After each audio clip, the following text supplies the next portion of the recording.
So, good morning, and happy to be here with you. And we now have a new, different nun on Bhikkhuni on the altar. And Patachara, as I mentioned, is a new statue that was here before that is still curing, still somehow drying out. So it started to crack. And its home is going to be down at the retreat center, at the Insight Retreat Center in Santa Cruz, where it's a little more humid and cooler conditions than Redwood City. And so we took it down there to kind of try to minimize the continued cracking of the wood.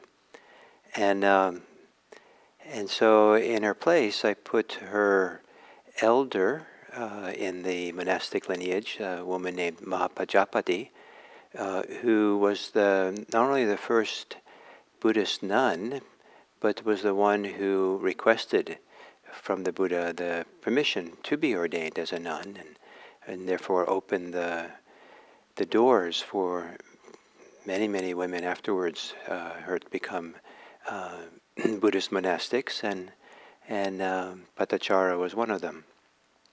And I'll say a little more about this later, and maybe on Friday. So that's a little introduction to what you see here that's different.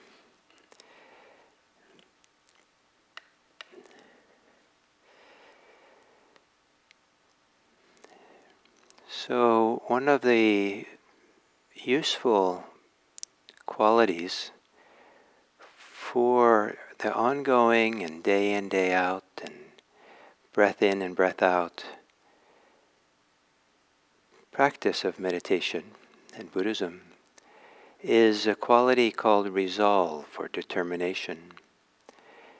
A quality that can easily lead us to the idea that we're supposed to strain and push and grit our teeth perhaps. But it's possible to be resolved, determined on being relaxed, determined on being peaceful. And so this idea that, and then it's kind of a built-in protection from the determination being a strain or a heavy work. But still, there's a real dedication, and I like the word dedication, a real dedication to something, that there's some strength behind that dedication. And one of the ways this is talked about I'll talk more about it later, but in the Buddhist tradition, in the early Buddhist tradition, is with the word that can mean in English to stand. And I take this to mean to take a stand, to really stand in your place, and to have your place be clear what that place is that we want to take a stand in, here in the present moment. And in mindfulness practice, we take a stand in offering, I use that word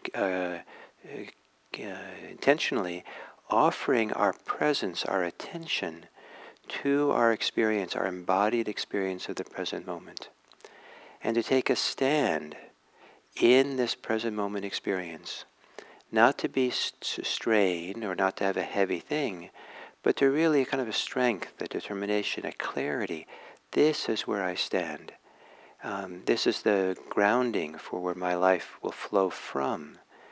And this idea that our life can flow and arise out of this creative potential of really being present here is a very radically different way of living than those of us who sometimes live in our heads and in the future and in fantasy and planning and desires, and that's kind of the ground from which things come.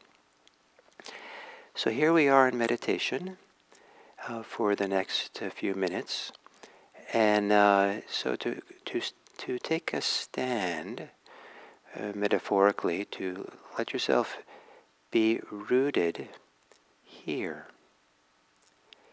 And so begin with your posture. And the posture is meant to be a physical expression, a way that we manifest physically a kind of devotion or dedication to being here, present, rooted, taking a stand in the present moment experience that our physical body shares with us in providing moment-to-moment attention, lived awareness, the lived experience that is so much supported by all the different ways the body experiences itself. And then to close your eyes, and if it's comfortable to close eyes, the eyes closed is also meant to be a reminder that taking this stand or taking this place, in Buddhism we sometimes talk about the kind of like they're taking our rightful place here in this world, in this time. Yes, it's enough to be alive and rooted here. So closing our eyes, and then part of this ritual of resolve, determination, grounding here can be a loving and gentle taking of deeper breaths. Kind of like we're filling, as we breathe in deeply, we're filling out into the lived experience of the body. I like to think of the breathing as beginning in the very kind of core of our being and spreading out from there as we expand in the inhale.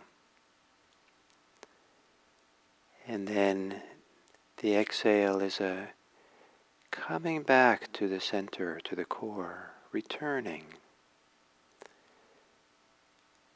That we're letting go and returning to the place where we maybe are most centered or grounded physically.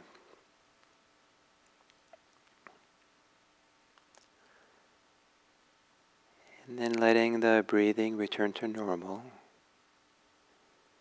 And perhaps as you breathe in a normal way, to notice the activities, the energies of the mind as you breathe in, and as you exhale, to relax those activities of the mind. Let go of your thinking, or quiet your thinking.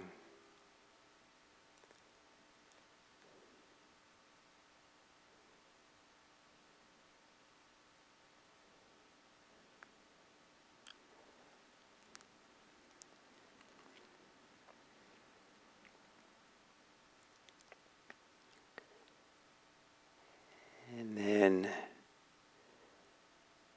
as you exhale, perhaps letting go into the body. As you exhale, relaxing the body. Relaxing the muscles of the face.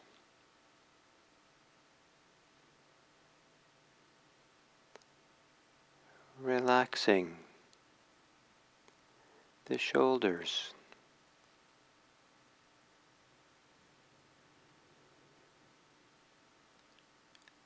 Relaxing the belly.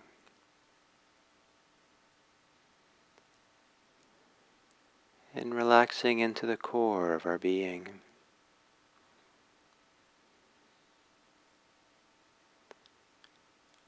And in a gentle and loving way, allow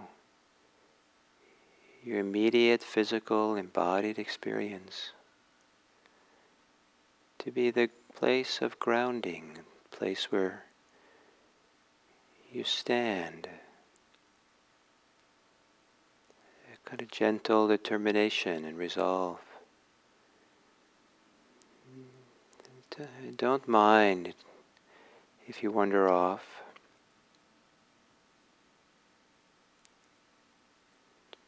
just on the next exhale, reestablish yourself here in this experience, content to do so for however long the momentum of the present moment awareness goes, and then do it again, here, now.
one of the sayings for meditation practice, descriptions of the practice, is to be still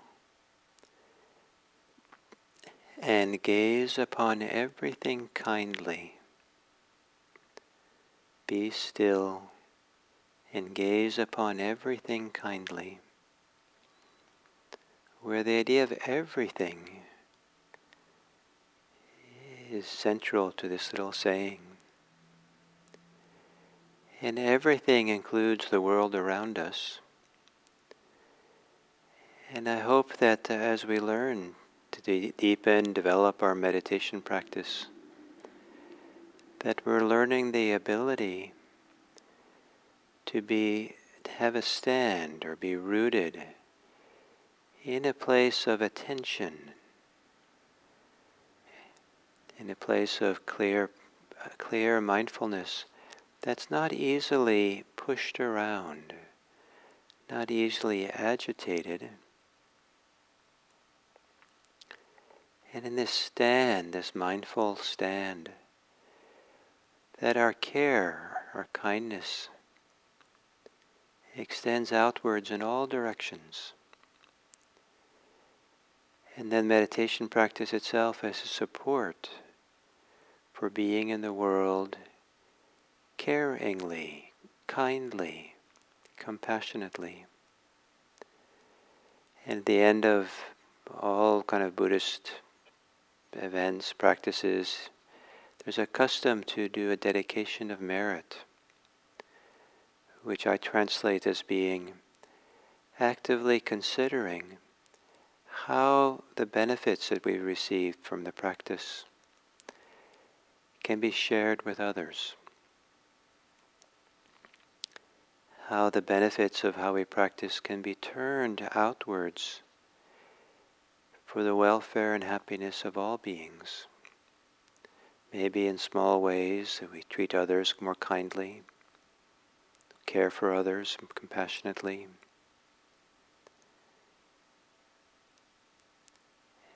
And this is an important part of the practice because it's the way of discovering that our inner peace and inner freedom can only remain peaceful and free if in fact we are open-hearted, compassionate, and looking kindly on the world around us. Because the alternative is in some ways to shut down or close off or be preoccupied. So may the benefits of our practice today spread from us out into the people we have contact with, our neighborhoods, our towns, out across the lands, with the aspiration, dedication, that may all beings be happy, may all beings be healthy, may all beings be peaceful, may all beings be free.